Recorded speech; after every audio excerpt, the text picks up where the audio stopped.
Meet my new friend guys, miss sunflower. நம்ம இது வரைக்கும் சன்ஃப்ளவரை பற்றி படித்தது சன்ஃப்ளவர் சன்னுக்கு ஏற்றபடி டைரெக்ஷன் மாறும்னு.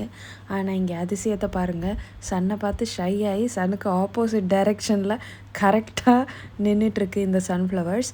இப்போ நம்ம ஒரு ஊர்லேருந்து வெளியே கிராமத்துலலாம் போகும்போது பல வயலெல்லாம் பார்த்து தாண்டி போவோம். பச்சை பசேர்னு இருக்கும்ல, அந்த மாதிரி நாங்கள் இங்கே வர்ணாலேருந்து பக்கத்தில் தொப்ரிட்ஜ்னு ஒரு ஊருக்கு தான் கிளம்பி போயிட்டுருந்தோம். ஆன் த வேல பார்த்தா இவ்வளோ சன்ஃப்ளவர்ஸு அப்படியே ஒரு இடத்துல காரை ஓரமாக நிறுத்திட்டு இறங்கி வந்து தான் இந்த சன்ஃப்ளவர்ஸை பார்த்துக்கிட்டு இருந்தோம். இது வரைக்கும் நான் சன்ஃப்ளவர்ஸை இவ்வளோ க்ளோஸாக பார்த்துருக்கேனான்னு தெரியல. இதுதான் ஃபர்ஸ்ட் டைம். கண்ணு கெட்டுற தூரம் வரைக்கும் சன்ஃப்ளவர்ஸ் இருந்துச்சு.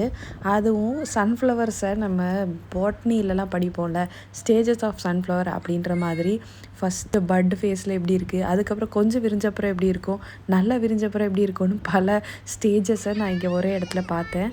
நம்ம ஊரில் ஆயிலில் வந்து நல்லெண்ணெய் கடலெண்ணெய் யூஸ் பண்ணுவோம்ல, இங்கே வந்து இவங்க சன்ஃப்ளவர் ஆயில் மேஜராக யூஸ் பண்ணக்கூடிய ஒரு ஆயில். அதனால தான் இங்கே அவ்வளோ ஃபீல்ஸ் இருக்குது. இது பார்த்துட்டு நாங்கள் மறுபடியும் தொப்ரிட்ஜ் போயிட்டுருக்கும் போது பார்த்தா ஒரு ஏரியா கண்ணு கெட்டுற தூரம் வரைக்கும் ஃபுல்லாக இந்த எல்லோ ஃப்ளவர்ஸாக இருந்துச்சு. நான் கூட அது வேறு எதோன்னு நினச்சேன், பார்த்தா அது எல்லாமே சன்ஃப்ளவர் தான். அண்ட் ஒரு சன்ஃப்ளவரும் எவ்வளோ பெருசு இருக்குது பாருங்கள். இங்கே பாலாவோட கை அளவு இருக்குது, அவ்வளோ பெருசாக இருக்குது சன்ஃப்ளவர்ஸ்.